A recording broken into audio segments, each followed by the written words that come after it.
Friends, welcome to our channel. ఈరోజు క్లాస్లో ఏంటంటే ఎగ్జామ్స్కి సంబంధించిన టిప్స్ చెప్తాను. అయితే ఎక్కువ ఏం కాదు, ఒక 2 అనమాట. ఎందుకంటే ఇవి నా లెక్చరర్స్ చెప్పారు, నాకు ఎగ్జామ్స్ టైంలో యూజ్ అయ్యాయి కూడా. దెన్ మీకు ఇప్పుడు ఇంటర్మీడియట్ ఎగ్జామ్స్ జరుగుతున్నాయి కదా, మీకు ఏమైనా యూజ్ అవుతుందేమో అని ఒక చిన్న హోప్. ఫస్ట్ ఏంటంటే మనకు ఎగ్జామ్స్ టైంలో ఏంటంటే ఒక మంచి క్వశ్చన్, అంటే ఒక క్వశ్చన్కి ఆన్సర్ తెలుసు అని ఒక మంచి కాన్ఫిడెన్స్తో క్వశ్చన్ స్టార్ట్ చేస్తాం. కానీ మధ్యలోకి రాగానే స్టక్ అయిపోతుంది అనమాట. ఫార్ములా రాకను సంథింగ్ ఏదైతే అయితే అలాంటి టైంలో ఏంటంటే ఆ క్వశ్చన్కి కొంచెం ప్లేస్ వదిలేసి నెక్స్ట్ క్వశ్చన్కి వెళ్ళిపోవాలన్నమాట.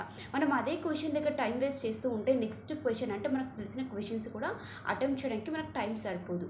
నెక్స్ట్ సెకండ్ టిప్ ఏంటంటే మనకు తెలిసిన క్వశ్చన్స్ అన్నీ అటెంప్ట్ చేసేస్తాం. కానీ తెలియని క్వశ్చన్స్, అంటే అసలు గుర్తురాని క్వశ్చన్స్, మనకు అసలు ఆన్సర్స్ చేయని క్వశ్చన్స్, ప్రాక్టీస్ చేయని క్వశ్చన్స్ తగులుతాయి అనమాట. అలాంటి క్వశ్చన్స్కి ఏంటంటే మనం దానికి సంబంధించిన ఫార్ములా కానీ ఒక డెఫినేషన్ కానీ రాసి వదిలేయండి. అంటే లాస్ట్ ఎండింగ్లో మొత్తం క్వశ్చన్ పేపర్ మొత్తం అయిపోయినాక మనకి ఎండింగ్లో ఒక 5-10 మినిట్స్ గ్యాప్ ఉంటుంది కదా, ఆ గ్యాప్లో అనమాట మనం అలా అటెంప్ట్ చేస్తే ఏంటంటే ఒక 1 మార్క్ అయినా ఒక 2 మార్క్స్ అయినా పడే ఛాన్స్ ఉంటుంది. ఆ మార్క్స్తో కూడా మనకు పాస్ అయ్యే ఛాన్స్ ఎందుకు మిస్ చేసుకోవాలి? ఓకేనా?